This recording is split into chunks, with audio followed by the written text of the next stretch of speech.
पार्श्वनाथ भगवान की परम पूज्य संत श्रवणी वर्तमान के वर्धमान गुरु विद्यासागर जी महाराज की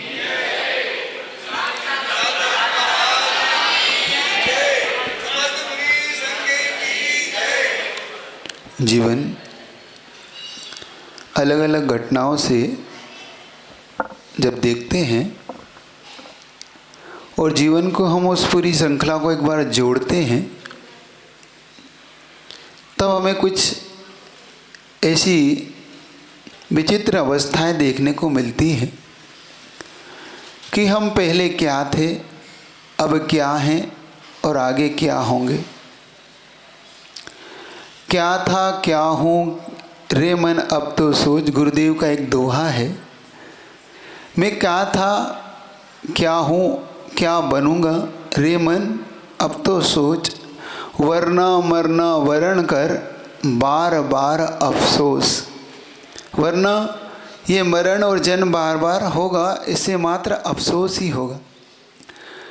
घटना कर्म सिद्धांत को लेकर है।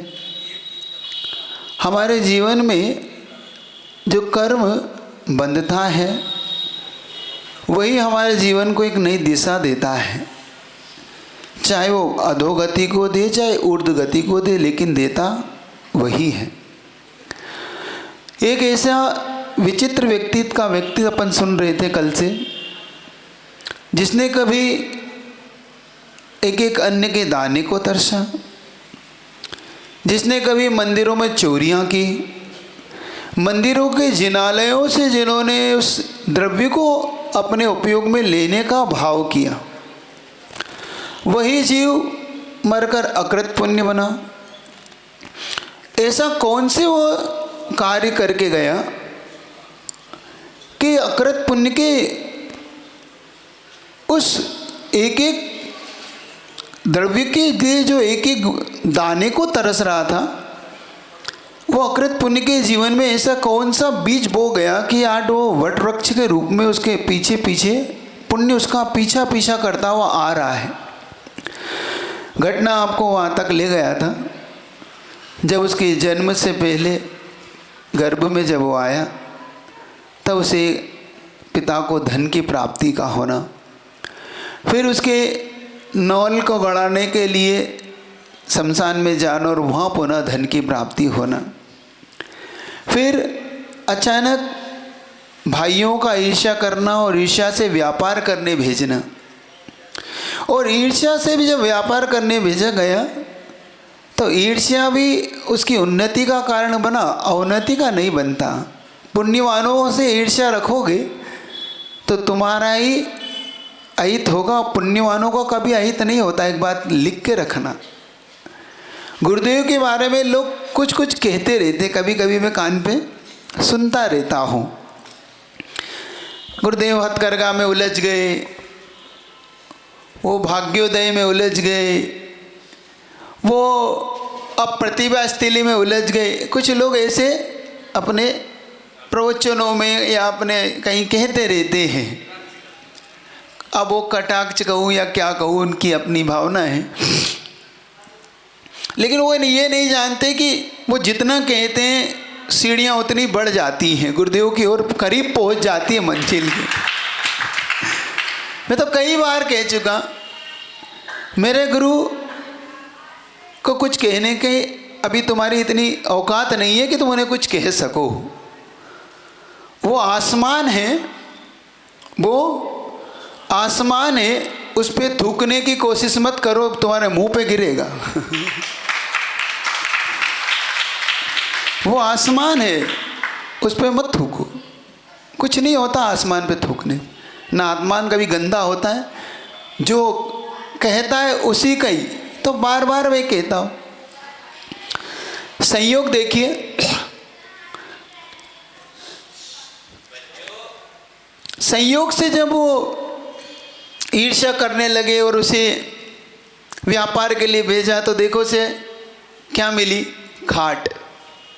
500 स्वर्ण मोहरों से एक टूटी फूटी खाट लेके घर आ रहा था, और वो खाट किसकी थी? देखो, उसी सेठ की थी जो कभी उस खाट के अंदर हीरे पन्ने रख के गया और उसी का ही परिवार का सदस्य का जब मरण हुआ था तो उसी खाट पे लेके शमशान पहुँचे थे और उसी खाट को चांडाल लेके बेचने निकला था।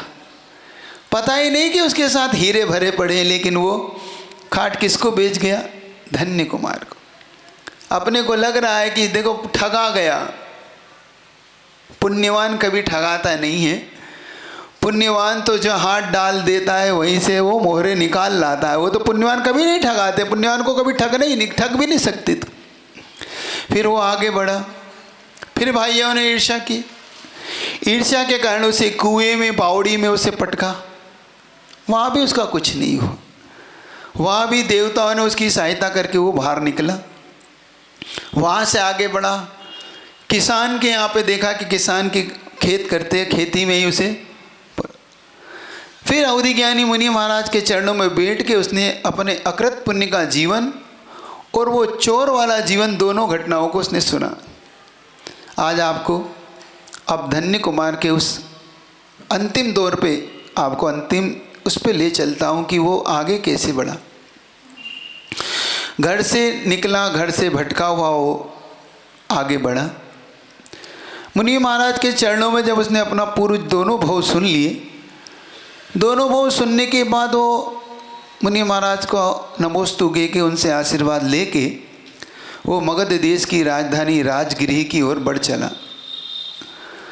अभी वो राजगिरी के बाहर जो उपवन था वहाँ पर जाके अचानक उसने विश्राम करने का, क्योंकि थका मांदा पहुँचा था, और एक ऐसी जगह पहुँच गया, वो बिल्कुल उजड़ा हुआ, वृक्ष सूखे हुए, तालाब सूखा हुआ उसका, ऐसी जगह उसने अचानक विश्राम करने का मन बनाया और वो सोया। और जब वो विश्राम कर रहा था, देखो पुण्यवान कहाँ पे पहुँचता तो क्या घटना घटती है। वो जैसे ही वहाँ विश्राम करने लगा और वहाँ के सारे वृक्ष खिल उठे, उनका खिलना शुरू हो गया, जो कभी सूख रहे थे। तालाबों में जल आने लगा, जो कभी बिल्कुल सूख चुका था। वहाँ पर एक माली इस बात को देख के आश्चर्यचकित होता है कि अचानक इन वृक्षों में ये खिल क्यों रहे हैं, जो कभी सूख चुके थे। ये तालाब में पानी कहाँ से आया है, जो कभी सूख चुका था। और जाके अपने मालिक को बताता है। उसके मालिक का नाम कुसुम दत्त था। कुसुम दत्त नाम के सेठ को बताता है कि प्रभु, वो व्यक्ति जिसका आप इंतज़ार कर रहे थे, ये घटना ये हुई थी कि कुसुम दत्त का ये काफ़ी हरा भरा ये उपवन था, अचानक ही एक दिन सूख गया। और ये सूख गया तो इसने सोचा कि इस वन को उजाड़ के फेंको, काटो। वहीं पर अवधि ज्ञान मुनि से मिले। अवधि ज्ञानी मुनि महाराज से पूछते हैं कि भगवान ये क्यों सूखा है और ये कब हरा भरा होगा कि नहीं होगा। तो कहते हैं कोई एक पुण्य आत्मा धन्य कुमार नाम का व्यक्ति आएगा और जैसे ही वो तुम्हारे इस उपवन में आएगा, ये सारा उपवन हरा भरा हो जाएगा, ये अपने आप हरा भरा हो जाए, तुम चिंता मत कर। और हरा भरा हो जाए तो समझना तुम्हारी कन्या का ये पति होगा। क्या होगा? ये तुम्हारी कन्या का पति होगा, बस ये लक्षण तुम्हारे रहेंगे। और जब ये पहुंचा और जब वो हरा भरा हो गया तो कुसुम दत्त को, मालिक को लगा रहा कोई भी अगर आए तो ध्यान रखना इसमें कौन कौन आ रहा। जब वो हरा भरा हो गया और आया तो कहता है वो, उठो। तो कहता है मुझसे अपराध हुआ, मुझे बिना पूछे सो गया आपके वन में, क्षमा करना। कोई बात नहीं, आप तो उठो और मेरे घर चलो, मेरे घर पे विश्राम करो। तो उसे घर ले गया। जो इसकी बालिका थी वो पूछती है, पिताश्री ये कौन है? तो कहता है ये भांजा है, ये मेरा भांजा है। और एक बात याद रखना, पहले अपनी बेटी भांजे को ही देते थे। पहले ये आप भाई बहन का संबंध तो अब कहने लगा, पहले भांजे को ही अपनी बेटी देते थे मामा। ये अपने बीच में अब ये थोड़ा निकाल लेना मन में से थोड़ा, ये इसलिए मैंने इस घटना को इसलिए आपके सामने रख दिया क्योंकि अब प्रचलन में भाई बहन माने जाते हैं, मामा का लड़का और बुआ की लड़के हो ना। लेकिन ये प्रचलन में पहले नहीं था। आप कृष्ण की बहन ध्यान है कि नहीं? अर्जुन को जब दी गई, अर्जुन को दी ना, इनमें भी क्या संबंध था? हाँ, बुआ मामा का। ये ऐसे ही दी जाती थी।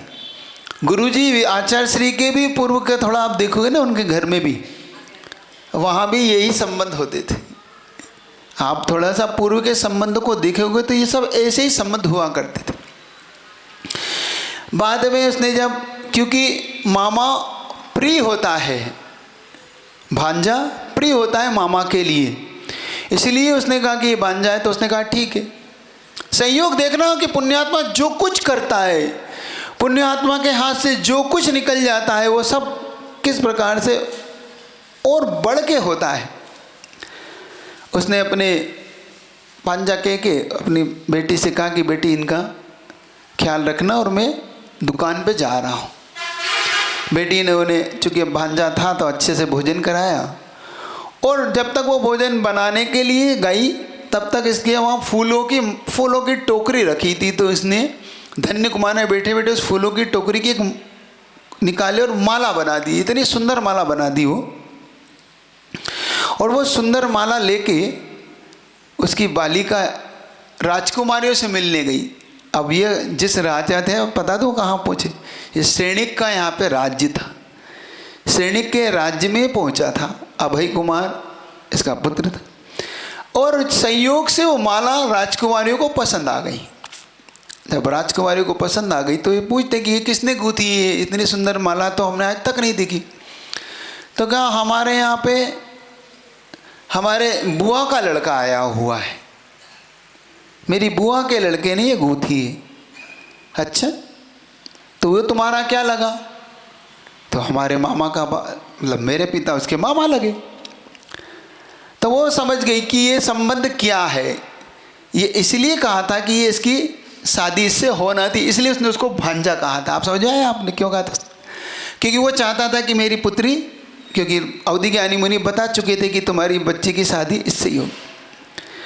अब इतना कह के वो लौटी थी तो पूछती है वो राजकुमारियाँ, छेड़ती है, तुम्हारी शादी हो गई उससे?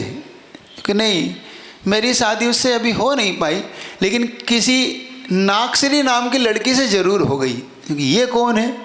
अब देखना इसकी शादी कैसे होती है। 3-4 शादियाँ इसकी जो होगी वो अद्भुत होगी। वो ऐसी हुई कि इसके पिता की एक शर्त थी कि कोई एक कौड़ी से, एक कौड़ी चलती थी, पता है? कौड़ी शब्द पहले आप एक पैसा बोलते ना, पहले वो एक कौड़ी बोलते थे। गुरुजी कहते हैं जिस साधु के पास कौड़ी है वो किसी एक कौड़ी का नहीं, और जिस श्रावक के पास कौड़ी नहीं है वो भी किसी एक कौड़ी का नहीं। सुन रहे, समझ रहे हो कि नहीं? तुम्हारे पास होना चाहिए और साधु के पास। तो जब वो एक कौड़ी का, वो कैसे लाएगा? एक कौड़ी से 1 लाख स्वर्ण मोहरे कैसे कमाए? अब देखना इसने कैसे किया। और ये टास्क, अब तुम्हारी भाषा में टास्क होता है उनकी भाषा में प्रतियोगिता होती कि अब ये इसे कौन पूरा करेगा। तो धन कुमार एक दिन वहाँ निकला तो उन्होंने कहा कि ये काम मैं करूँगा। कैसे? क्योंकि ये मुझे एक कौड़ी मुझे दो, मैं देता हूँ 1 कौड़ी। इसने 1 कौड़ी दे दी उसको, जाओ मैं इसका कर लूँगा। उसने 1 कौड़ी से जो कार्य किया, अब देखना कितना सुंदर काम किया इस धन्य कुमार। 1 कौड़ी लेके उसने फूल तोड़ने की एक लकड़ी आती है ना, एक स्पेशल, वो तोड़ी और मालियों से कहा कि आप ये खरीदोगे, जो कि इसके बदले में क्या लोगे? क्योंकि मुझे फूल दे देना बस। वो डंडी उसको दे के वो फूलों की माला गूंथ लेता है और पहुंचता है राजकुमारों की सभा में, जहाँ पे जुआ चल रहा होता है। क्या चल रहा होता है? जुआ। और वो कहता है ये माला जिसके पास रहेगी वो आज जुए में जरूर जीतेगा, लेकिन शर्त यही है कि जीता हुआ धन उसमें से मेरा हिस्सा होगा, मेरा हिस्सा होगा, और उसमें मैं बैठूंगा आपके साथ जुए, चिंता मत करना। और ये पुण्यवान इतना था, इतना पुण्यवान था ये, कि इसको अपने पुण्य पे बहुत भरोसा था। और संयोग से एक राजकुमार ने कहा अगर ऐसी बात है तो तुम मेरे साथ बैठो, जुए में जीता हुआ तुम्हें दूंगा। और ये जिस पक्ष में बैठ जाता था, क्या ये जिस पक्ष में बैठ जाए बस समझो पासे इसके अनुसार पढ़ते थे। कहते हैं पुण्यवानों के हिसाब से पासा भी गिरता है। देखो पाप पुण्य का कैसा खेल है। पुण्यवानों के अनुसार पासे कैसे पलटते हैं, पासे भी उनके पक्ष में गिरते हैं, विष भी अमृत हो जाता है। देख लेना, जब जब आप पुण्यवानों को आप परीक्षा करना, उनको तुम कुछ भी दे दो, कुछ भी कहीं भेज दो, जंगलों में वनों में, वो अपने आप इस प्रकार से उनका जीवन हो जाता है कि लगता नहीं कि ये कभी जंगलों में भटकने वाले लोग होंगे। लगता है राम को देखो, कभी लगता ही नहीं कि वन में भटके होंगे कभी, लेकिन जहाँ वो गए, राम का जीवन मैंने पढ़ा। राम को जब अयोध्या से निष्कासित, मतलब उनके अनुसार वैष्णव दर्शन निष्कासित हो और जैन दर्शन के अनुसार स्वयं गए, दोनों चीज़ें। जैन दर्शन के अनुसार राम स्वयं गए थे और वैष्णव दर्शन के अनुसार उन्हें वन दिया गया था, वनवास। और जैन दर्शन में एक सबसे सुंदर घटना आती है राम के जीवन की, कि राम जब वहाँ से निकले अयोध्या से, तो राम के साथ लक्ष्मण और सीता भी चल पड़े। और जब वो चल पड़े तो एक घनघोर जंगल में जाके वो रुके ही थे, एक वट वृक्ष के नीचे, और वर्षा का काल आ चुका था। देखना, उस वट वृक्ष पे एक यक्ष निवास, यक्ष ने व्यंतरों के होते ना, यक्ष राक्षस भूत पिशाच, तो एक यक्ष जाति का व्यंतर उस वट वृक्ष पे निवास कर रहा था। और जैसे उसने देखा कि मेरे इस वट वृक्ष के नीचे कौन आया है, क्योंकि ये सहन नहीं करते किसी को भी, लेकिन जब उन्हें पता पड़ा कि ये तो अर्धनारायण है, क्योंकि लक्ष्मण प्रतिनारायण थे ना, नारायण प्रति, तो कि प्रतिनारायण मेरे दर पे आज है, तो अपने, हाँ नारायण प्रतिनारायण इस तरीके से चलते हैं ना, तो ये नारायण तो पूछते हैं बलभद्र और नारायण आज मेरे वट वृक्ष के नीचे, तो स्वयं उठ के आतिथ्य करता है। देखो पुण्यवानों का आतिथ्य कैसे होता है, जंगलों में भी चले जाएं तो ये भटकते नहीं, स्वयं यक्ष उनके आतिथ्य करता है और कहता है आप आए हैं तो फिर आप 4 महीने के लिए मेरे घर रुके, और उनके लिए नगरी बनाता है स्वर्ण की, वहीं पे स्वर्ण की नगरी बना के उन्हें रोकता है। पुण्यवानों को जंगलों में भी महलों की प्राप्ति होती है, और पापात्माओं को महलों में भी जंगल का एहसास होता है।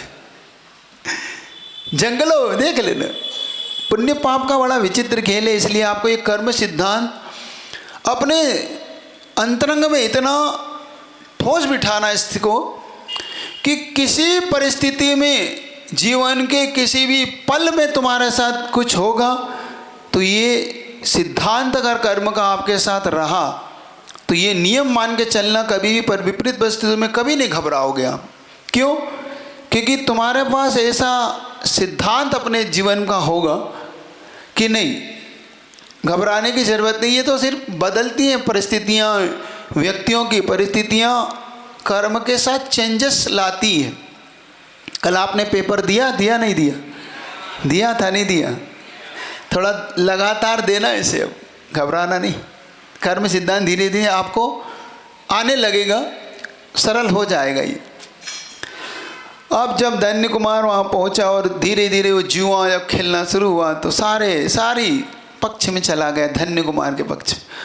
और वो एक कौड़ी से 1 लाख स्वर्ण मोहरे जीत के निकला वहाँ से, एक कौड़ी से, और ले जाके कहता लीजिए आपकी शर्त पूरी हुई।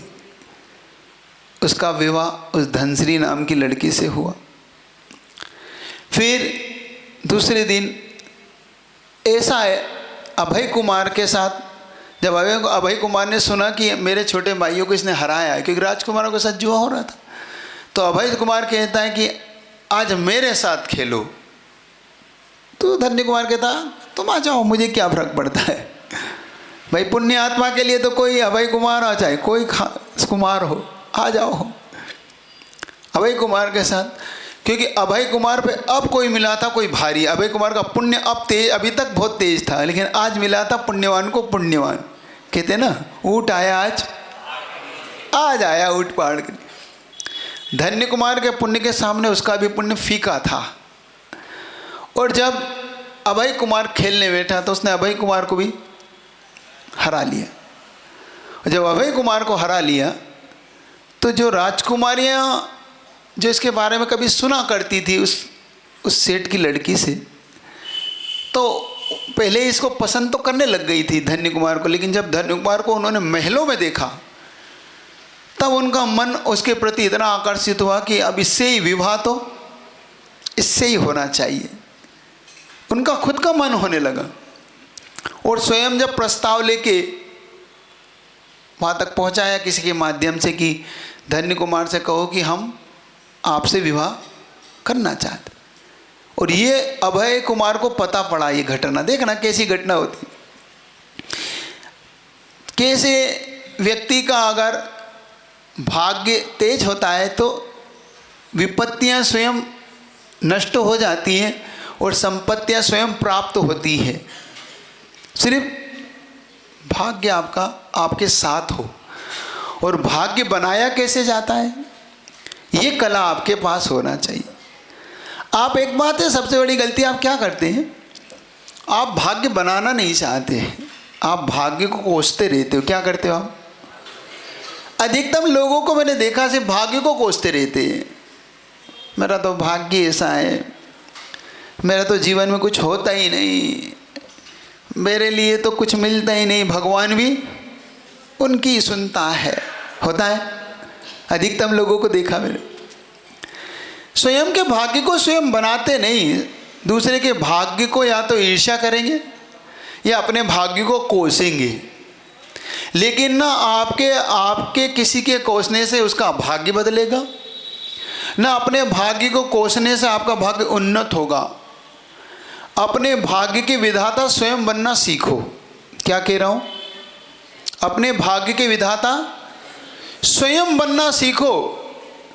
स्वयं भाग्य का विधाता मनुष्य स्वयं होता है, किसी के भाग्य का कोई नहीं बना सकता संसार में। ये लिख के रखना अपने दिमाग में, ये लगा लेना। कितने ही तुम कुछ कर लो, जब तक अपने आपके भाग्य को खुद नहीं बनाओगे, और भाग्य बनता है पुरुषार्थ से। कुछ लोग भाग्य और पुरुषार्थ के बीच में हमेशा थोड़ा सा कन्फ्यूज रहते हैं। महाराज, भाग्य तेज होता है कि पुरुषार्थ अच्छा होता है? क्या अच्छा होता है? क्या कुछ लोग भाग्य और पुरुषार्थ के बीच में थोड़े से डाउटफुल होते हैं कि भाग्य के पुरुषार्थ दोनों में महत्वपूर्ण कौन? एक बात याद रखना, पुरुषार्थ से भाग्य बनता है और भाग्य से पुरुषार्थ होता है। ये दोनों के बीच का मैत्री है, दोनों के बीच में कोई अलग बात नहीं है। भाग्य जो होता है वो भूत का किया हुआ होता है। भाग्य क्या चीज़ है?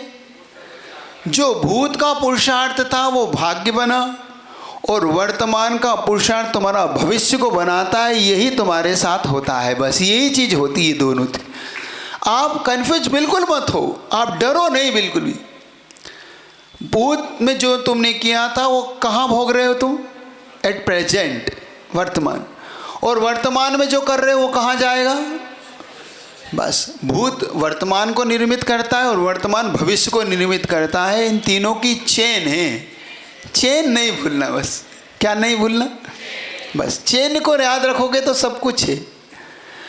तो जब जब तुम्हारे जीवन में ऐसे दौर आए, जब जब जीवन में ऐसी समस्याएं आए, तब तब अपने इन बाहुओं को हमेशा पुरुषार्थशील बनाना। इन किसी को कोसना नहीं, कभी किसी को भला बुरा कहना नहीं, और अपनी सिंह वृत्ति को रखना। क्या रखना? हाँ, सिंह वृत्ति को भूलना नहीं। मैंने बार बार एक शब्द को मैं आपको दोहराता हूँ, स्वानवृत्ति। और स्वान वृत्ति में नहीं पढ़ना, हमेशा सिंह वृत्ति रखना। घबराओ नहीं, डरो नहीं, और निडर जितने रहोगे भाग्य उतना जल्दी तुम्हारे साथ हो लेगा। साथ हमेशा मैंने देखा भाग्य उन्हीं का ही साथ देता है जो अपना भाग्य खुद बनाते हैं अपने हाथों से। जो दूसरे के भाग्य पे डिपेंड रहते हैं उनका भाग्य उनके साथ ज़्यादा दिन नहीं चलता। सिर्फ दूसरे पे आधारित, दूसरे पे आश्रित उनका भाग्य ज़्यादा दिन नहीं चलता, क्योंकि वो दूसरे के ऊपर आधारित है। धन्य कुमार ने अपना भाग्य खुद बनाया था, ना कि किसी के भाग्य पे जिया था। धीरे धीरे अब देखना है घटना आगे बढ़ा रहा हूँ आपको, तो पुरुषार्थ और भाग्य समझ में आया नहीं आया? कुछ कुछ आपको बैठेगा, धीरे धीरे बैठेगा।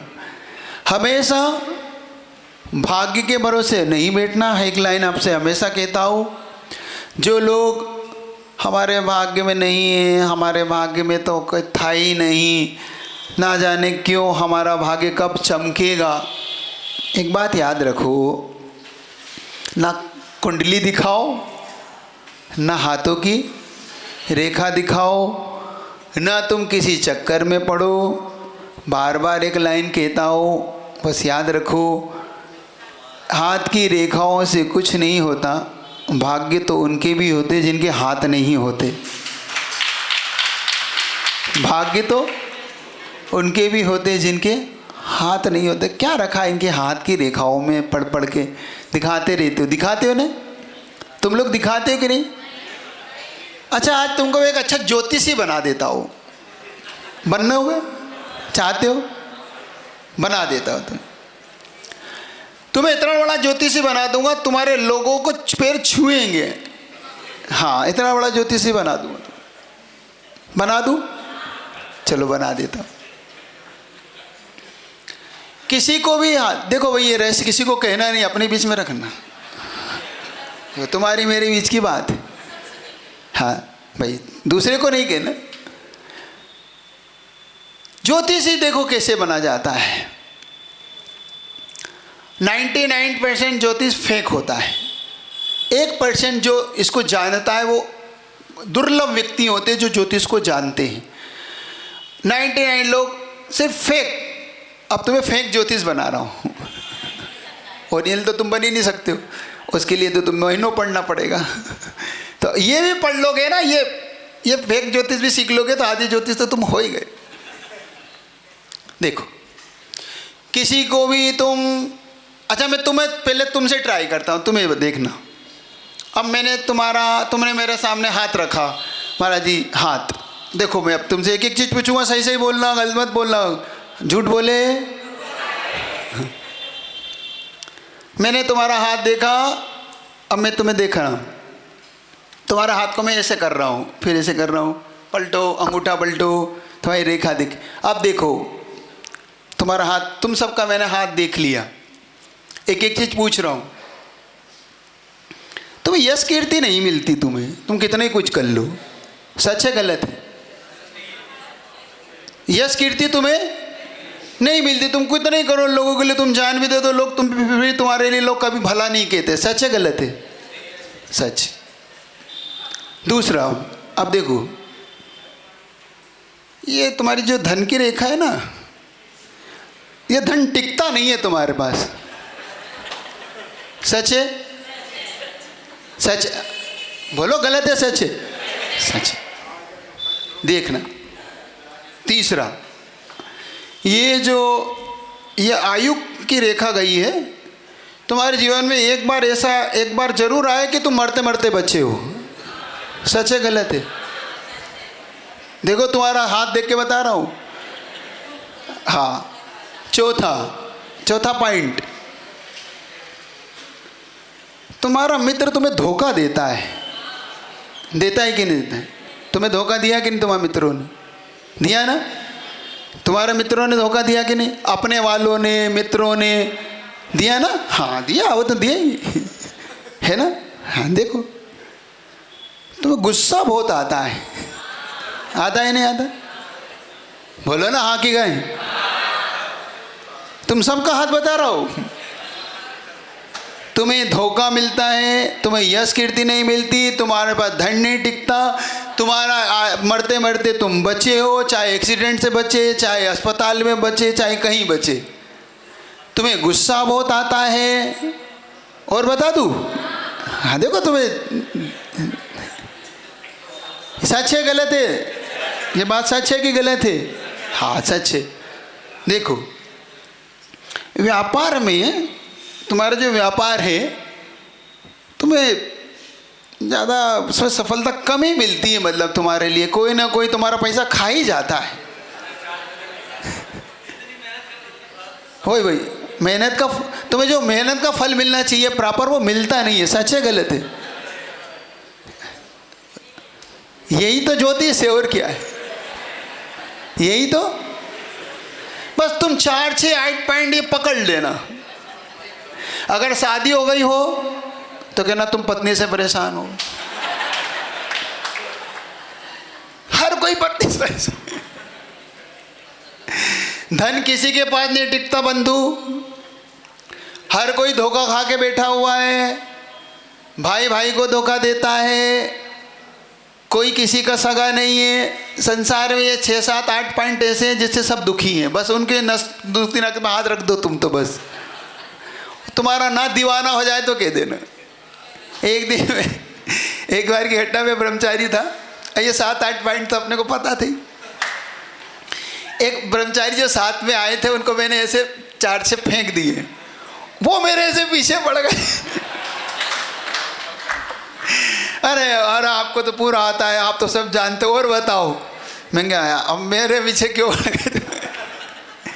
ये जीवन की ये सच है, ये इतने सच, इतने कड़वे सच है जीवन के, जिनको तुम कहीं भी बोल दोगे इससे डिफरेंट कुछ नहीं जाएगा। कुछ नहीं होता इन चीज़ों में, कुछ नहीं रखा है। एक बार क्या हुआ, एक छोटी सी घटना करके अपनी घटना को आगे बढ़ा देता हूँ। 3 व्यक्ति, देखना ज्योतिष होता क्या है। 3 व्यक्ति जो अच्छे पढ़े लिखे थे, वो सर्विस के लिए उनको कॉल आई कि आपका जॉब होना है, लेकिन इंटरव्यू देना पड़ेगा जिनमें से सिलेक्शन होगा। 3 व्यक्ति, वो तीनों जॉब के लिए सिलेक्शन के लिए पहुँचे। तो रास्ते में उन्होंने सोचा कि एक काम करते हैं भाई, तीनों में से किसी एक का होना है तो क्यों ना अपन किसी ज्योतिषी से पूछ लें। तो एक बहुत प्रकांड ज्योतिषी वहाँ पे, किसी का नाम सुन रखा था, वो वहाँ पहुँचा।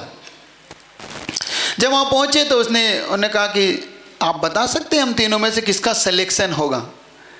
तो उन्होंने कहा कोई बात नहीं, चेंज जिसका भी होगा। तो उन्होंने कुछ नहीं देखना, अब ये कहलाती है अंदर की शक्ति। अब देखना है शक्ति को तुम। उन्होंने कहा कि यूँ कर दिया। अब इसका क्या मतलब हुआ?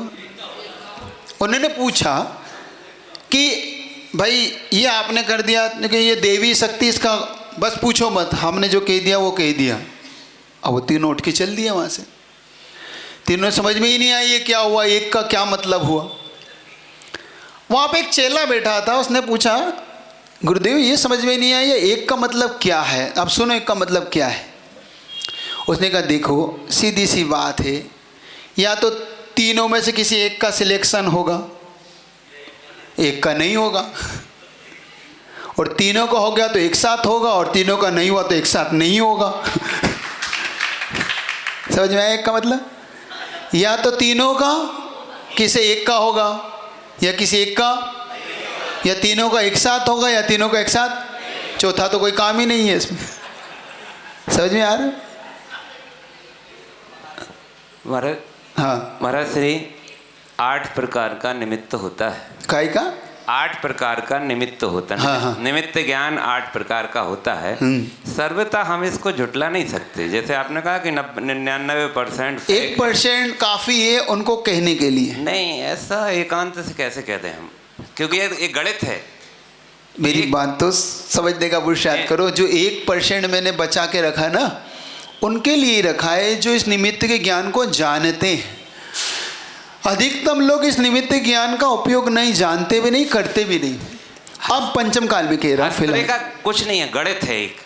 9 कोई बात नहीं, वो और वो रेखा 7 रेखाएं। हाँ, जिसमें- वो कोई जिसमें मैटर नहीं अच्छा है। पढ़ लिया, नहीं तो ऐसा अपन कैसे कहते हैं कि 99% गलत है। मेरे जैसे लोग 99% है। आप बता दो, अगर ये ज्ञान आपको 8 बता दो तो आप सब ज्योतिष हो गए कि नहीं? आज से हो गए। तो ये सब प्रयोग करो, करते ये कुछ नहीं होता है। बताओ कितने लोग इस 8 प्रकार की रेखाओं को जानते हैं? नहीं, जो जानता है तो वो तो जानता हूँ, बता- 1% में काफ़ी है। 1% वो काफ़ी सफिशेंट है। एक बात ध्यान रखना, तुम जिनके चेलों में उनका भी चेला मैं ही हूँ। वो मेरे भी गुरु हैं। 1% हमेशा बात को हमेशा ऐसी रखना कि बात कटे ना तुम्हारी। 1% जितने लाओगे सब 1% में चला जाएगा, वो 99% मेरे पक्ष में ही जाएगा वो। क्यों? क्योंकि 1% मैंने कि अपने अनुभव वचन योग इसी की तो है। अनुभव वचन योग इतना बड़ा है हमारे पास कि ज़रूरत ही नहीं हमें किसी अन्य वचनों की। 1% इसलिए बचा के रखता हूँ मैं अपनी सुरक्षा में। मेरा 1% इतनी बड़ी सुरक्षा है मेरा चक्र, वो कि इसमें तुम घुस ही नहीं पाओगे। तुम जितने लाओगे सब में डाल दूंगा 1%। चलिए, एक समझ में आ गई? पढ़ता हूं। जब वो धन्य कुमार ने वो जुआ जीत लिया तो अभय कुमार को सहन नहीं हुआ। राजा श्रेणिक को ये खबर लगी कि हमारी राजकुमारियाँ इस धन्य कुमार को चाहने लगी हैं। तो राजा श्रेणिक कहता है कि अभय कुमार बेटा, मुझे कोई आपत्ति तो नहीं थी, मैं दे देता, लेकिन ना इसका कुल जानते हैं ना इसका वंश जानते हैं, ये कौन, तो इसको हम कैसे दे दें? तुम इस केस को संभालो। और अभय कुमार इस केस को संभालता था। अभय कुमार ने कहा पिताजी घबराओ नहीं, इसकी एक युक्ति मेरे पास है। ये अगर अपने को नहीं चाहिए तो ये अपनी राजकुमारी को विवाह नहीं कर सकता। उसने कहा कैसे? वहाँ पे एक राक्षस ग्रह था, वहाँ पर एक राक्षस ग्रह, एक गुफा थी। उस गुफा में ये मान्यता थी कि इसके अंदर अपार धन है और इसकी रक्षा एक यक्ष किया करता था। और वो यक्ष उसकी रक्षा किया करता था, तो जो भी उसमें अगर उसके गुफा में घुसता था वो मरने को प्राप्त हो जाता था, क्योंकि वो यक्ष किसी को छोड़ता नहीं था। क्योंकि वो उसमें कोई भी गुफा में धन के लिए जो भी लालच से घुसता था वो कभी भी बच नहीं पाया। और ये बात अभय कुमार को अच्छी तरह जानती थी और पूरी वहाँ की जनता जानती थी, इसलिए गुफा में कोई प्रवेश नहीं करता। अभय कुमार ने शर्त रखी धन्य कुमार से कि अगर तुम इस गुफा में बच कर आ गए, इस गुफा से तुम धन ले आए, तो जाओ मैं अपनी बहनों की शादियाँ तुमसे कर दूंगा। धन्य कुमार कहता बस इतनी सी शर्त है। धन्य कुमार कहता है इतनी सी शर्त है। लेकिन जैसे ही यहाँ के लोग सुनते हैं सब कहते हैं भैया वहाँ नहीं जाना। जिसकी कन्याओं से इसके विवाह होते उनके पिता सेठ सब कहते कि नहीं नहीं धन्य कुमार वहाँ मत जाओ, ये गुफा आज तक इसमें से बच के कोई नहीं आया। धन्य कुमार कहता है पिताजी आप चिंता क्यों करते हो, मुझे अपने पुण्य पे पूरा विश्वास है कि मुझे कुछ नहीं होगा, आप मुझे एक बार जाने की अनुमति दो। संयोग से धन्य कुमार नहीं मानता है तो उसके पिता जो मतलब ससुर वगैरह वो उसे भेजते हैं, साथ साथ जाते हैं। लेकिन प्रजा बहुत अभय कुमार के लिए कहती है कि अभय कुमार ने अच्छा नहीं किया, एक बाहर से आए हुए परदेशी के साथ आप ऐसा कर रहे हो, ये ठीक नहीं है। अभय कुमार को ये नहीं करना था, चाहे वो शादी करता चाहे नहीं करता, ये राजा को शोभा नहीं देता। ये भी बात आती है कि श्रेणिक क्यों नहीं रोकते, क्या श्रेणिक अपनी ख्याति को नहीं चाहते अपने राज्य में अपने राजा की लेकिन श्रेणिक तो पक्ष में थे अभय कुमार। संयोग से अभय कुमार वहाँ पहुँचता है, गुफा के अंदर कदम रखता ही है। देखना इन प्रकृतियों को समझना कि पुण्य और पाप क्या चीज़ होती है और इनके संक्रमण हैं, इनके उत्कर्षण कैसे होते हैं, आपको भी समझ में आया होगा। इसका पुण्य कहाँ से बढ़ा, थोड़ा सा आपको उस तरफ ले चलता हूँ। जब ये इसने आहारदान दिया और आहारदान देने के बाद इसने कौन सा पुण्य कमाया, वो निदत्तित निकाचित पुण्य कमाया। इसने कौन सा पुण्य कमाया, निदत्तित तो निकाचित पुण्य। क्यों कमाया इसने निदत्तित निकाचित पुण्य? जब इसने, क्योंकि पाप भी निदत्तित निकाचित होता है और पुण्य भी निदत्तित निकाचित होता है, और निदत्तित निकाचित कर्म की विशेषता ये होती है कि उसमें उत्कर्षण, अपकर्षण, संक्रमण और निर्जरा, ये तीन चारों चीज़ें नहीं होती। संक्रमण समझ लेना, जो निदत्तित निकाचित होते हैं, जो बंध जाते हैं, क्योंकि ना उसका घटाव होगा, ना बढ़ाव होगा, ना उनका संक्रमण होगा, ना उनकी उदीर्णा आप करा के निर्जरा करा पाओगे। ये चार कार्य निदत्तित निकाचित के विशेष तौर से होते हैं। और जिसको निदत्तित निकाचित बंध जाए, चाहे पुण्य बंधे चाहे पाप बंधे, ये छूटना असंभव सी घटना है। जैसे आप कल निर्माल्य की घटना से इसी जीव ने निदत्तित पाप का बंध किया था। इसने चोर की अवस्था में निदत्तित पाप बांधा था, वही अकृत पुण्य की अवस्था में इसने निदत्तित पुण्य बांधा, निदत्तित निकाचित पुण्य को बांध लिया। आप अपने जीवन में जब जब ऐसे कोई कार्य आए तो एक बात अपने जीवन में ये सावधानी रखना कि कहीं हम जिस क्षेत्र में बैठे हों, क्योंकि निदत्तित निकाचित को बंधने के लिए विशेष क्षेत्र चाहिए, विशेष द्रव्य चाहिए, विशेष काल चाहिए, विशेष भाव चाहिए। चार चीज़ निदत्तित निकाचित के लिए बहुत जरूरी है। जैसे पाप बंधता है तो कैसे बंधता है? मान लो तुम इस पुण्य मंदिर में बैठे हो, तो ये तुम्हारा विशेष क्षेत्र है निदत्तित निकाचित बंधने का, चाहे पुण्य बंधे चाहे पाप बंधे, ये तुम्हारे लिए विशेष क्षेत्र बनेगा। द्रव्य तुम्हारा जो परिणाम इत्यादि है वो भाव में चले जाएंगे, और जो तुम्हारे अंदर शरीर इत्यादि के जो है ये सब द्रव्य में चले जाएगा। तुम्हारे थालियाँ हैं, पूजन की थालियाँ हैं, पूजन के वस्त्र हैं, और कुछ भी है और तुम जोड़ लो, ये सब द्रव्य में चला जाएगा। द्रव्य का काल तुम्हारा प्रातः काल, मध्यम काल और साय काल, ये तुम्हारे काल के अंतर्गत चले जाएंगे। मान लो इस समय तुम जिस मंदिर में बैठे हो, जिस जिनालय में अपन बैठे हैं, मान लो इस समय हम बुरे भाव करने लग जाएं। मान लो तुम्हारा किसी से राग द्वेष था, मतलब कोई तुम्हारा झगड़ा था, अब तुमने आए, अब तुमने यहाँ पे देखा कि ये भी अभिषेक के लिए आया और मैं भी अभिषेक के लिए आया हूँ। अब तुमने उससे द्वेष के कारण ये अभिषेक ना कर पाए, बस इन भावों से तुमने उसके साथ कुछ ऐसा झगड़ा कर लिया, ऐसा बोलचाल कर लिया, वो चला गया यहाँ से। बस समझ लेना ये निदत्तित निकाचित पाप का बंध कर लिया तुमने। मान लो तुमने उसको नीचा दिखाने के लिए बोलियां लगा दी, ये बोली ले रहा है तो ये लेना नहीं चाहिए आज, बस आज बोली इसको नीचा दिखाना है। अगर इस कारण से तुमने बोली ली तो तुम्हारा समझ लेना तुम पुण्य नहीं बांध रहे हो, तुम पाप बांध रहे हो, समझ ना। और बोली इस भाव से ले रहे हो कि नहीं मुझे तो आज भगवान का अभिषेक आज करना ही है, आज जन्मदिन है मेरा, आज कुछ भी है, बस मुझे आज करना है। बात है अलग है कि वो भी बोल रहा है, वो अलग बात है, लेकिन मुझे करना है, तो तुम पुण्य बांध रहे हो। इन क्षेत्रों पे तुम कर रहे हो जिन क्षेत्रों पे तुम्हें, और विशेष तौर से इसलिए कह रहा हो जब तुम्हारी हिम्मत हार रहे हो, कैसे करूँगा, कैसे करूँ, मेरे लिए अब अवसर है, क्या करूं, बोली ले लूं कि घर देख लूं। घर देख लूं वो तो घर तो देखना, लेकिन खुद के अभाव के लिए कह रहा हूं कि खुद के अभाव में कुछ गाड़ी खरीद लूं कि आज पात्र बन जाऊं। क्या गाड़ी खरीद लूं कि पात्र बन जाऊं, फैसला आपका। अगर तुमने इस समय गाड़ी का लोभ छोड़ के और आज पात्र बनने की इच्छा है, कोई बात नहीं, गाड़ी अगले साल 2 साल बाद ले लूँगा, आज तो पात्र बनूँगा, क्योंकि गुरु बार बार नहीं मिलते, ऐसे पंचड़क बार बार नहीं होते। और तुमने उस दिन गाड़ी का लोभ छोड़ के और पात्र बन गए तो समझना तुमने निदत्तित निकाचित पुण्य बांधा है। तुमने क्या बांधा है?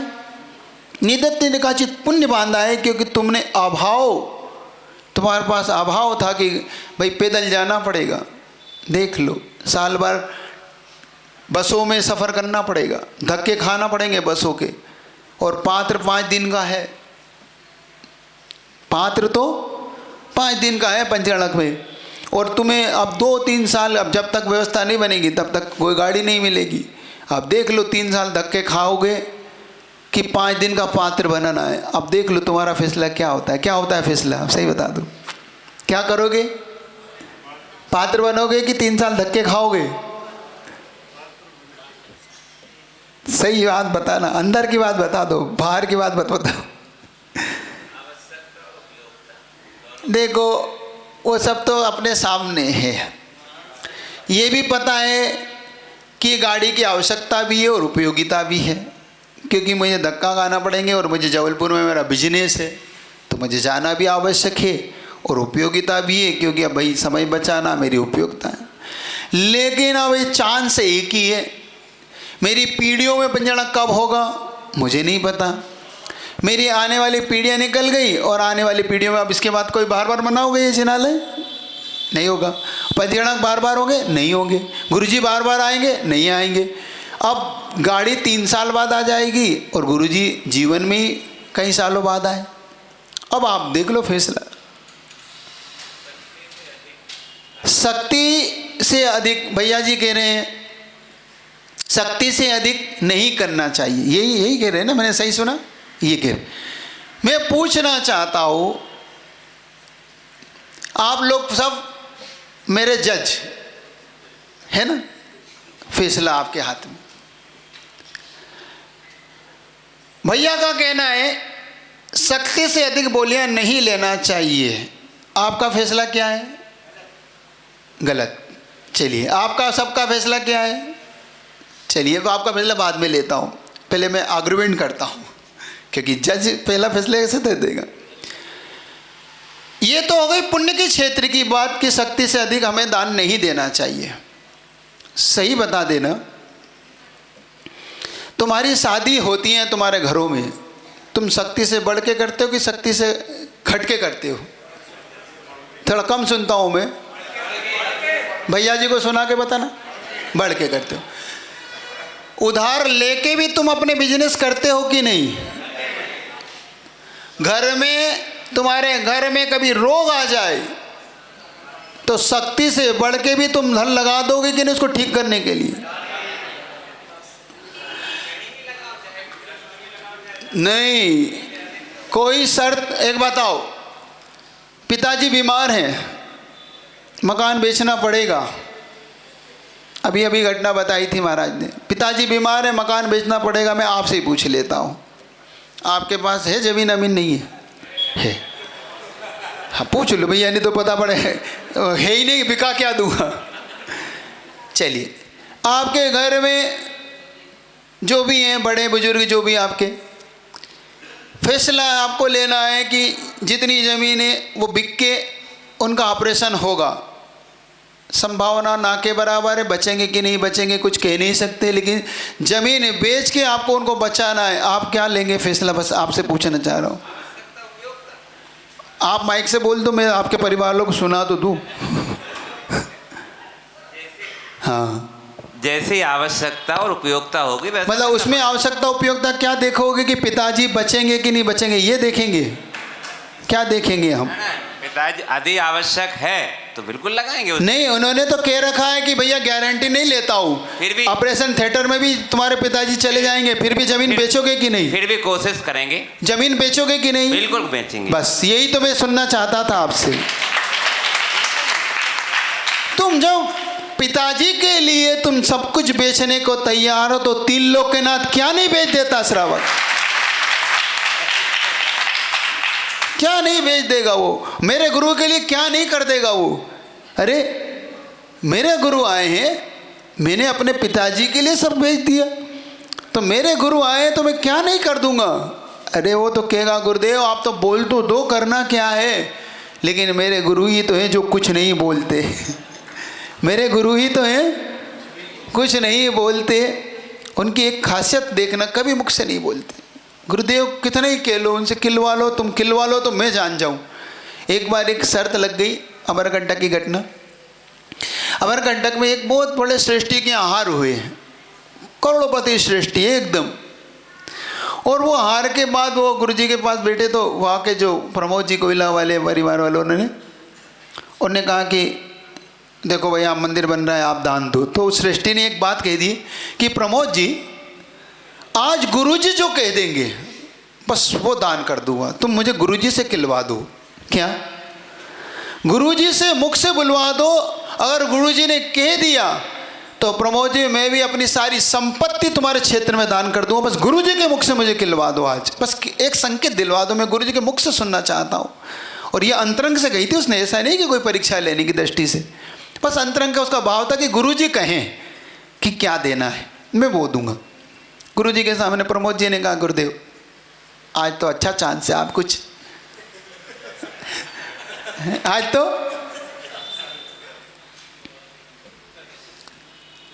लेकिन गुरुजी ने निगाह भी नहीं उठाई। अब तो गुरुजी और ऐसे कर लिया, पहले तो ये देख भी रहे थे, अब तो गुरुजी ने कहीं ऐसा नहीं कि निगाह से सुन लिए। निगाहों को एक बात याद रखना, वो गुरुजी से बुलवा नहीं पाए। प्रमोद जी ने बहुत कोशिश की, 5 मिनट चली ये चर्चा, गुरुजी कुछ तो गुरुजी आज बड़ा यूं करके प्लीज गुरुजी। गुरुजी ने एक शब्द नहीं बोला। तब गुरुजी के लिए 2 लाइनें कहता हूँ।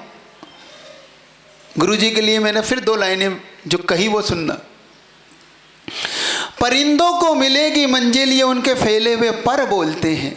परिंदों को मिलेगी मंजिल ये उनके फैले हुए पर बोलते हैं। वो लोग रहते हैं अक्सर खामोश जिनकी दुनिया में हुनर बोलते हैं।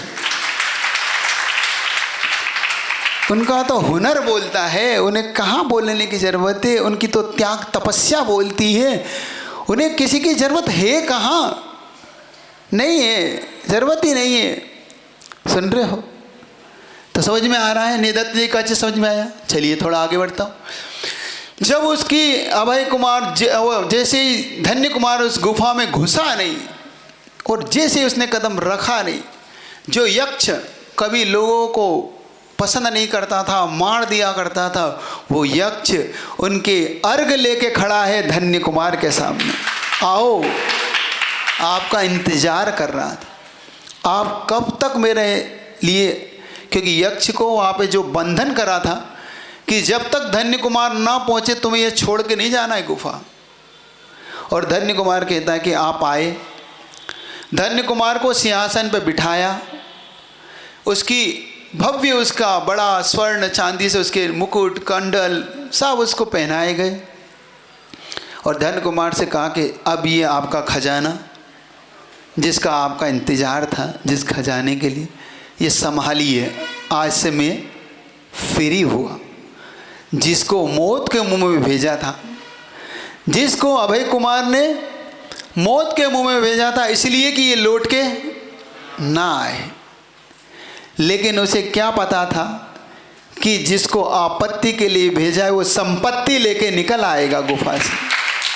तो संपत्ति लेके इतना बड़ा खजाना जब लेके निकला, जब उसके हार मुकुट कमंडल देख के जैसे ही वो बाहर आया और जब उसे देखा वहाँ की प्रजा ने, और प्रजा ने जब उसको कह दिया धन्य है धन्य कुमार, और धन्य कुमार को सैनिक ने भी फिर घोषणा की कि धन्य कुमार का पुण्य के आगे अभय कुमार अब तुम मत बोलो।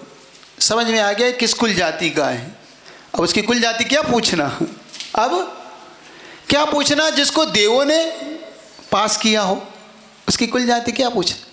और अपनी सारी जितनी राजकुमारियाँ थी जो उसको चाहती थी, सारी की सारी राजकुमार से विवाह उसका कर दिया। और आधा राज्य, क्योंकि अब राजकुमारियाँ दी हैं तो आधा राज्य धन्य कुमार को दिया। और एक एक करके दहेज में, पहले दहेज दिया, देखो पहले दहेज दिया जाता था, लिया नहीं जाता था, ये याद रखना। क्या? पहले दिया जाता था, लिया नहीं जाता था। मांग लिया तो खून बराबर,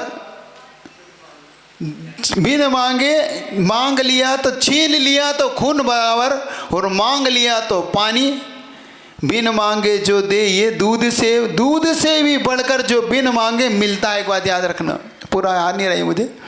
छीन लिया तो खून बराबर, मांग लिया तो पानी, और बिन मांगे दिया तो दूध बहावर, ये जिनवर की वाणी। बन गया बन गया, अपना काम चल गया, धक गई गाड़ी धक गई, और क्या, बन गई कि नहीं बन गई? मांग लिया तो छीन लिया तो खून बराबर, मांग लिया तो पानी, और बिन मांगे मिले तो दूध बराबर, ये जिनवर की वाणी। बन गया। चलो, जब धन्य कुमार को सैनिक ने कहा और उसे जब दिया, राजकुमारी दी, तब उसकी और भी कन्याओं से विवाह हुआ। संयोग की बात थी, धन्य कुमार को जिन्होंने निकाला था उनका क्या हुआ वो सुनिए। सातों भाइयों ने जिसको ईर्ष्या किया था, जिसको घर से निकाला था, जो कभी धन्य कुमार के धन पर ऐश करते थे, आज उनका क्या हुआ वो भी देखो, वो दृश्य दिखाता हूँ आपको। संयोग की बात है कि धन्य कुमार अपने महल की छत पर बैठा था और उसे एक बुजुर्ग नजर आया। वो बुजुर्ग फटे हाल, बिल्कुल गिरता पड़ता सा चल रहा है। धन्य कुमार ने बड़ी दृष्टि से देखा तो देखता है कि ये तो पिताजी हैं, ये तो पिताजी है। तुरंत उसने एक अपने नौकर को कहा कि जल्दी आ और उनको लेके आ जो जा रहे। नौकर दौड़ता हुआ जाता है, कहता है आपको बुला रहे हैं। कौन बुला रहा है? मुझे कौन बुला? नहीं, चलिए। अरे महल में मुझे कहाँ ले जा रहा है? नहीं, कहीं चलिए, आपको वहाँ बुलाए। और महल में जैसे ही पहुँचता है वो, और धन्य कुमार उसके पैर छूने लगता है, तो वो देखता है, वो कहता है, बुजुर्ग कहता है, भैया क्यों मेरी हंसी उड़ाते हो? मैं गरीब आदमी हूँ, मैंने तुम्हारा क्या बिगाड़ा, क्यों मेरे पैर पड़ते हो? क्योंकि पिताजी आप पहचान नहीं पाए मैं कौन हूँ? लेकिन भैया मैं तुम्हें कैसे पहचानूँ, कौन हूँ? मैं तुम्हारा धन्य कुमार ही तो हूँ, तुम्हारा सबसे छोटा बेटा ही तो हूँ। जैसे वो देखता है तो उसकी आंखों से आंसू आते और धन्य कुमार को गले लगा लेता है। धन्य कुमार कहता है, पिताजी हुआ क्या, ये आपके हाथ से दशा क्यों हो रही है ऐसी? तो कहता है, बेटा जिस दिन से तू गया, जिस दिन से तूने ये घर छोड़ा है, बस उस दिन से बेटा हमारे तो दिन ही, सारे के सारे दिन ही चले गए। जिस धन पे, जिन संपत्ति पे तेरे सातों भाई ऐश करते थे, जिस धन संपत्ति को लेके, जिसको ईर्ष्या रख के, बस जिस यक्ष ने हमें वो संपत्तियां दी थी, क्योंकि जो महल मिला था तुम्हें पता ही है कैसे मिला था, उस यक्ष ने सारी संपत्तियां हमसे छीन ली और हमें दर दर का मोहताज बना दिया। तेरे सातों भाई आज भिखारियों की तरह जीवन जी रहे हैं, जो कभी राजाओं की तरह जीते थे। तेरे पुण्य से वो भी राजाओं की तरह जीते थे, आज वो भीख मांग रहे हैं। तो पूछता है, माँ के हाल क्या है? बेटा जो हाल मेरा वही माँ का है। तो कहता है, नहीं नहीं पिताजी, उन सातों भाइयों को और माँ को आप बुला लो। देखो क्षमा क्या होती सीखना। जिसको मृत्यु की गोद में भेज दिया था, जिन सातों भाइयों ने काल के गाल में समाने के लिए जिन्हें डाला था बावड़ी में, क्या आपके परिवार में ऐसा हो जाए तो आप क्षमा कर सकते हो? क्या आपका भाई आपके ऊपर ऐसा कर दे तो आप इतनी बड़ी हृदय रख सकते हो, क्षमा कर पाओ? कि सही बताओ कि तुम उस दिन दिवाली दीपक जला दोगे? तुम्हें पता पड़ जाए कि जिस भाई ने मुझे बावड़ी में मरने के लिए छोड़ा था आज वो भीख मांग रहा है, सही बता दो, दीपक जला दोगे मंदिर में कि तुम उसे अपने गले लगा लोगे? सही बोल दो अंदर की बात। तुम दीपक जला दोगे आज मंदिर में कि अच्छा रहा, अच्छा रहा, इसने मुझे दर दर का भिखारी बनाया था, इसने मुझे आज मृत्यु की गोद में इसने भेजा था, ये वही है, अच्छा करा भगवान ने। देखा पापियों का यही होता है। लेकिन धन्य कुमार जैसा जिसका हृदय बड़ा होगा, विराट होगा, विशाल होगा, वो कहेगा कि नहीं हमने क्षमा किया, घर आ जाओ, घर आ जाओ, हमने तुम्हें क्षमा कर दिया, मत भटको। उसने घर बुलाया, भेजा नौकरों को, जाओ लेके आओ माँ को, जाओ मेरे सातों भाइयों को लेके आओ। और सातों भाई जब आते हैं और सातों भाई उसके पैर में गिर पड़ते हैं, छोटे के पैर में। छोटा कहता है, नहीं भैया ये शोभा नहीं देता, आप बड़े हो, मैं छोटा हूँ, मेरे द्वारा कोई अपराध हुआ। अब देखना धन्य कुमार कौन से अपराध को स्वीकार करता है। ये क्या होता है, पूर्व का बंधा हुआ पाप वो क्यों हुआ है, धन्य कुमार ने क्यों क्षमा मांगी मालूम? उसके मन में ये हृदय में क्यों बात आई? जिसके हृदय में ये कर्म सिद्धांत गहरा पेट बिठा लेता है उसके मन में क्षमा का भाव आता है। क्योंकि धन्य कुमार ने जब ये अपने शत्रुता का कारण पूछा था अवधि ज्ञान मुनि से, याद है कि नहीं है? तो अवधि ज्ञान मुनि महाराज ने जो बताया था उसके कारण धन्य कुमार का मन इतना पवित्र बना था। अवधि ज्ञान मुनि महाराज ने उसे बताया था कि हे धन्य कुमार, ये सातों भाई वही हैं जो तुझे मारा करते थे। जब तू अकृत पुण्य की पर्याय में था ये सातों भाई तुझे मारा करते थे, और तेरे मन में वो बात आती थी कि मैं जिस दिन बड़ा होऊंगा इनसे एक एक से बदला लूँगा। क्या बात आती इसके मन में?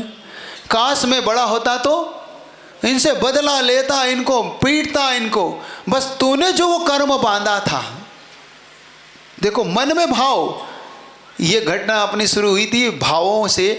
कर्म कैसे बंधता है, हम भावों से कैसे पाप बांध लेते हैं।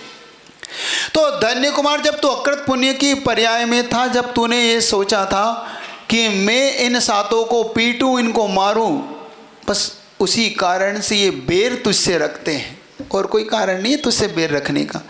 अगर तूने उस समय इनको कुछ नहीं सोचा था तो ये तुझसे बेर नहीं रखते। समझ रहे हो? तुम इस पर्याय में पुण्य भी करते हो, कभी कभी तुम ऐसे पाप बांधते, मन में सोचते रहते हो, कुड़ते रहते हो। जलन कहते हैं ना, कुड़ना, अंदर अंदर कुड़ते रहते हो कि इसको देख लूँगा, इसको निपटाऊंगा, इसको मैं ऐसा कर दूंगा, इससे बदला लूँगा। कभी देवरानी जेठानी, कभी पिता पुत्र, कभी भाई भाई, कभी पड़ोसी, कभी मित्र, कोई रिश्तेदार, कभी इनके प्रति जो तुम ऐसे बुरे भाव करते हो, मत करना। अगर आपको एक घटना समझ में आ रही हो, कभी ये तुम्हें ये सिद्धांत आज से समझ में आ रहा हो तो मन में से ये निकाल देना। क्योंकि जब तुम कोई बड़े व्यक्ति बनोगे तो ये तुम्हारे प्रति फिर बेर करेंगे, फिर बेर का बार बार बदला भाव लेंगे। आज दिल से अंतरंग को निर्मल बना लेना। और जैसे ही धन्य कुमार ने इस बात को सुना था, उसने सातों भाइयों को बुलाया, क्षमा मांगी, सातों भाइयों को रखा। अब धन्य कुमार का जीवन अंतिम क्षण में पहुंचता है। धन्य कुमार को वैराग्य कैसे आता है, अब वो दृश्य आपके सामने रखता हूँ। धन्य कुमार से जिसका पहले विवाह हुआ था, उसके भाई का नाम सुभद्र था। भद्रा से जिसका विवाह हुआ था, इसका नाम सुभद्र था। अचानक सुभद्र को वैराग्य उत्पन्न होता है, तो इसकी बहन उदास हो जाती है। तो धन्य कुमार पूछता है, क्या बात है, तुम उदास क्यों हो? तो कहता है, आपके जो साले हैं और जो मेरे भाई हैं वो मुनि दीक्षा लेने के लिए जा रहे हैं। तो वो पूछता है कि इसमें ये तो बहुत अच्छा है। धन्य कुमार कहते हैं, तो बहुत अच्छा है, समय लेते ही जो आत्म कल्याण की भावना करता है। तो कहते हैं, वो कहती है, आपको तो ऐसे ही लगता है वो मेरा भाई है, आपको कोई होता तो पता पड़ता। तो कहता है, ऐसी बात है तो चल मैं मिलता हूँ उससे। और वो सुभद्र से जाके मिलता है। सुभद्र कहता है, हाँ मैं पक्का हूँ। तो धन्य कुमार कहता है, अगर तू पक्का है तो ले, मैं भी पक्का हूँ मुनि दीक्षा के लिए। और दोनों ही निकल जाते हैं मुनि बन, दोनों जाके मुनि बनते हैं। अंत में दोनों समाधि मरण को प्राप्त होते हैं और दोनों सर्वाण सिद्धि के लिए गमन कर जाते हैं।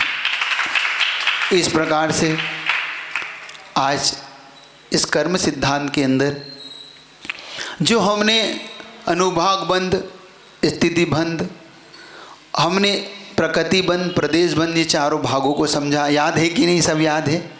और नहीं याद हो तो अब सुनिएगा। प्रकृति बंध, अनुभाग बंध, जो अनुभाग के चार चार स्थान पड़े थे, जो अमृत के समान, याद है? गुड़, खांड, शर्करा और अमृत, याद है? और नीम, कांजी, विष और हलाहल ये पाप के स्थान हैं।